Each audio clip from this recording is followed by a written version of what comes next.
Olugero lw'17. Asaba Ndikulaba ng'asaba eryenvu erimu. Eryenvu teritera kumenyebwamu ng'ebiriibwa ebirala. N'olwekyo okulisaba munnaakuweeko kuba kunoonya kyakumukyayirako. Buli asaba ekitagabika aba asaba Ndikulaba. Olugero lw'18. Asenguka akwagaliza bisulo. Muno bw'asengukira mu kifo ekirala oba ofunye w'oyinza okusula ng'oliko gy'ogenda. Olugero lw'19. Asimasima akatiko yakaggyako omukonda. Akatiko kasaana kuleka kave kokka mu ttaka. Ebintu byonna tebyetaaga kukwata n'amaanyi nga bikyali bito oba nga tebinnatuuka kubanga biyinza okwonooneka. Olugero lw'20.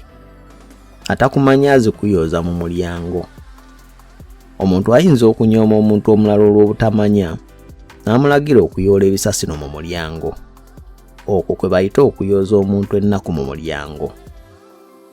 Olugero lw'21. Atamanyi busungu bwa muddugavu amutikka ntamu. Omuntu omuddugavu okumutikka entamu kuba kwongera kumuddugaza, kyava anyiga. Tetusaana kukola bannaffe ebintu ebiyinza okubanyiiza ennyo. Olugero lw'22.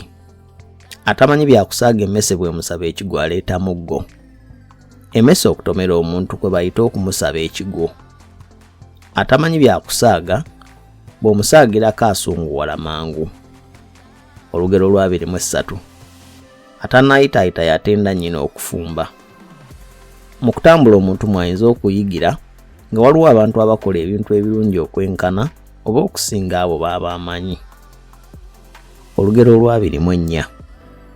Atannaziraba yasekerera ajeera. Omuntu atannalaba ku nnaku bw'alaba ababonaabona yeesekera. Olugero lw'25. Awali omulema tewaweterwa lunwe. Bw'oluweterawo obanga amusekeredde. Omulwadde oba omuntu yenna alina ekibi ku mubiri gwe tasaana kusekererwa. Weebale nnyo okuyigiramu naffe olulimi Oluganda.